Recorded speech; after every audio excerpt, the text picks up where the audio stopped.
आपण पाहताय महाराष्ट्रातील सर्वात जलद news network Maharashtra police news 24।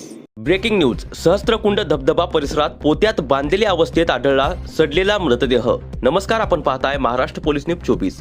Nanded जिल्ह्यातील किनवट तालुक्यातील प्रसिद्ध पर्यटन स्थळ असलेल्या सहस्त्रकुंडा धबधब्याच्या परिसरात आज एक खळबळजनक घटना उघडकीस आली आहे।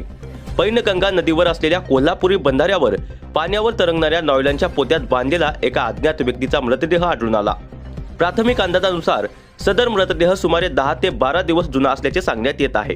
मृतदेह मोठ्या प्रमाणात सडलेला अवस्थेत असल्याने परिसरात तीव्र दुर्गंधी पसरली होती। घटनेची माहिती मिळताच इस्लामपूर व ढाणकी पोलीस घटनास्थळी दाखल झाले असून पोलिसांनी मृतदेह पाण्यातून बाहेर काढून उत्तरीय तपासणीसाठी पाठवला आहे। ही घटना ढाणकी पोलीस ठाण्याच्या हद्दीत घडल्याचे स्पष्ट झाले असून पोलिसांनी हत्या झाल्याचा संशय व्यक्त केला आहे। या घटनेमुळे परिसरात भीतीचे वातावरण निर्माण झाले असून नागरिकांमध्ये विविध चर्चांना उधाण आले आहे। मृत व्यक्तीची ओळख पटवणे तसेच मृत्यूचे नेमके कारण शोधणे हे पोलीस प्रशासनापुढे मोठे आव्हान ठरले आहे। पुढील तपास ढाणकी पोलीस करत आहेत। महाराष्ट्र पोलीस न्यूज 24 साठी किनवट प्रतिनिधी फिरोज सय्यद।